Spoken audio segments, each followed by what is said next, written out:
ഭഗവാനെ കുളിക്കണം. സിന്ധു ഓ സിന്ധു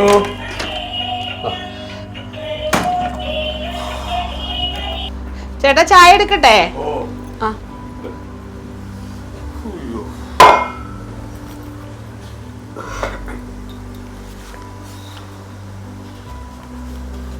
രാവിലെ പത്രം വാങ്ങാൻ വായിക്കാൻ പോയി സമയം ചായ കൊച്ചുമോളെന്തേ വന്നു. രണ്ടും കൂടെ റൂമിൽ കയറിയതാ ഉറങ്ങാനാന്നും പറഞ്ഞു. ഉറങ്ങൊന്നുമില്ല, രണ്ടും കൂടെ അടിയായിരിക്കും. എത്രയും നേരമായി ബഹളം. വിളിക്കട്ടെ? കൊച്ചുമോളെ, കല്ലു.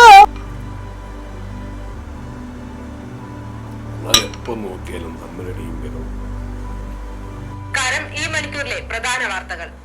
കർണാടക ഷിരൂരിലെ മണ്ണിടിച്ചിൽ കാണാതായ അർജുന്റെ വീട് സന്ദർശിച്ച് മുഖ്യമന്ത്രി പിണറായി വിജയൻ. ഞായറാഴ്ച ഉച്ചയ്ക്ക് 12:30 കോഴിക്കോട് കണ്ണാടിക്കല്ലെ അർജുന്റെ വീട്ടിൽ മുഖ്യമന്ത്രി എത്തിയത്. 15 മിനിറ്റോളം വീട്ടിൽ ചിലവഴിച്ച ശേഷമാണ് അദ്ദേഹം മടങ്ങിയത്.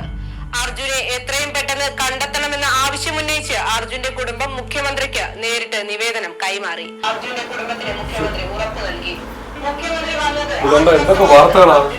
പ്രതികരിച്ചു. കിട്ടിയോ? ഇല്ലെന്ന്. 10 ദിവസം കൊണ്ട് ജീവിക്കുമെന്നല്ലേ പറഞ്ഞു? ജീവിക്കും, പക്ഷെ കിട്ടിയില്ലല്ലോ. എന്ത് ചെയ്യാം? ഇന്ന് തെരച്ചിൽ നിർത്തിയോ? സമയത്തിലായില്ലേ, 5 മണിയൊക്കെ ആകുമ്പോൾ അവർ നിർത്തും. കാലാവസ്ഥ മോശമായി കഴിഞ്ഞാൽ പിന്നെ അവർ തെരച്ചിലിന് മുതിരത്തില്ല. അതാ എന്തൊക്കെ ആ ഫാമിലിയെ കുറിച്ച് ആലോചിച്ചു. അതോർത്ത് വിഷമിക്കുന്നത്. പിള്ളേരെന്തേ? കൊച്ചോളെ, പിള്ളേരെ ഇതിനകത്ത് ഉറങ്ങാനെന്ന് പറഞ്ഞു ഉറങ്ങുന്നൊന്നുമില്ല. കൊച്ചുമോളെ, പിള്ളേരെ. കല്ലുവേ, കൊച്ചു മോളെ, എങ്ങനെ ഉണ്ടായിരുന്നു സ്കൂളിലൊക്കെ? എന്തോ മക്കളെ ഇത് എപ്പോഴും പാവം ചെയ്ത് എപ്പോഴും അതും കൊണ്ടാ നടക്കുന്നേ. ഉറങ്ങുമ്പോഴും ഉണ്ണുമ്പോഴും എല്ലാം. മോക്കുള്ള പാപ്പം എല്ലാം ഇതിനകത്തുണ്ട്. എടുത്തുവിടും, അമ്മ എടുത്തില്ല കേട്ടാ.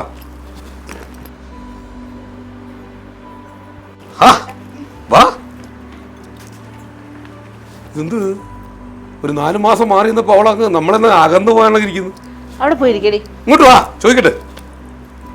ഇതെന്തോ കൊച്ചുമോളെ, ഇത് ഇതെന്തോന്ന് ഡ്രസ്, ഇത് ഇതെന്ത് വേഷം, ഇത് മോഡൽ, ഇതെന്തോ ഇത് സിന്ധു? നല്ല വേഷം ചേട്ടാ. ഇപ്പഴേ ഹോസ്റ്റലിൽ പിള്ളേരൊക്കെ ഇതാ ഇടുന്നേ. പിള്ളേർക്ക് ഈസിയായി, പിള്ളേർക്ക് ഇതിട്ടോണ്ട് പോകാനൊക്കെ നല്ല കംഫർട്ടാ. എന്റെ കുഞ്ഞ് ഇനി ഇവിടെ വരും പാവാട ഉടുപ്പ്, അത് മതി.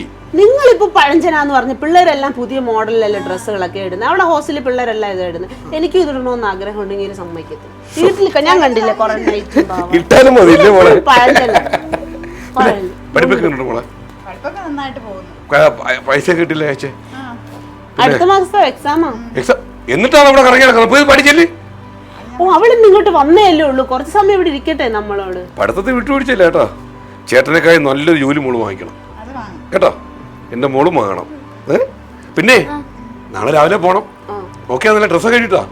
നേരത്തെ കിടക്ക്. അന്നേരം ശരി എന്നാ. ഭയങ്കര കാലാവസ്ഥ മോശമാ. അത് കുഴപ്പമില്ല, നമ്മള് കാറിലല്ലേ പോന്നെ. ഇവിടൊക്കെ മഴ അങ്ങോട്ടൊന്നും കാണത്തില്ലായിരിക്കും കേട്ടാ. മോളെ രാവിലെ പോണം. മോളെ അടിച്ചു വിളിക്കുക. ശരി മോളെ, ചെല്ല്. ആ പാവ എന്നെടുത്ത് മാറ്റി വെക്കന്റെ മോളെ. ചേട്ടാ ഒന്ന് കുളിക്ക്. എന്തെങ്കിലും കഴിക്കാം. ഓക്കെ, വിളക്ക് എത്തിക്കണ്ടേ? വിളക്ക് എത്തിക്ക്. കൊച്ചോളെ, എങ്ങനെയുണ്ട് ഫുഡ്? എങ്ങനെയുണ്ട്?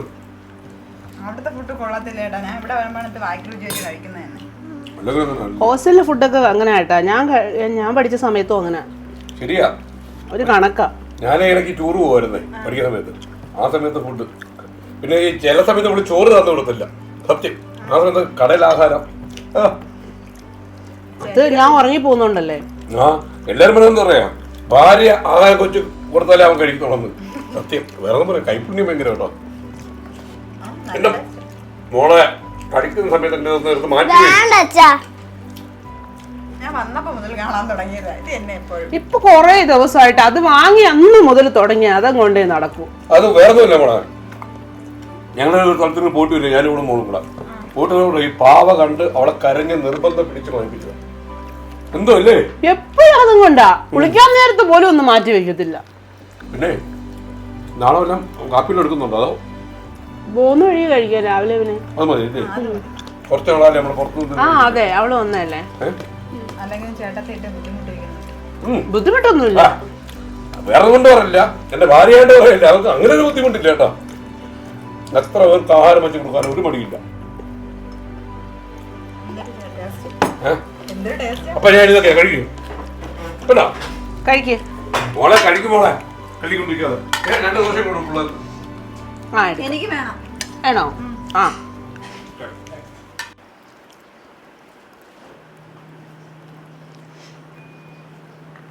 അമ്മ അപ്പനെ മുട്ട എടുത്ത് രണ്ടിനും ഇപ്പൊ വാങ്ങിക്കും.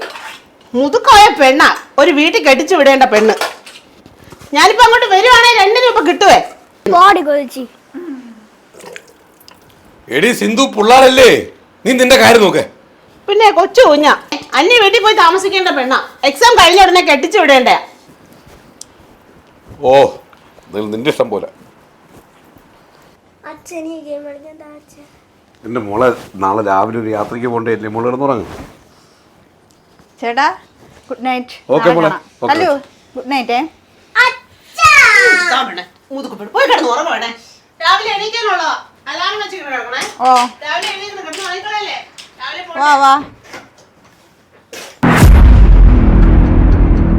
ഇപ്പോൾ കിട്ടിയ പ്രധാനപ്പെട്ട വാർത്ത. കാലവർഷക്കെടുതിയിൽ വയനാട് ജില്ലയിൽ വൻ ഉരുൾപൊട്ടൽ. നിരവധി വീടുകൾ മണ്ണിനടിയിൽ. മരണസംഖ്യ ഉയർന്നേക്കാമെന്ന് അധികൃതർ.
അച്ഛൻ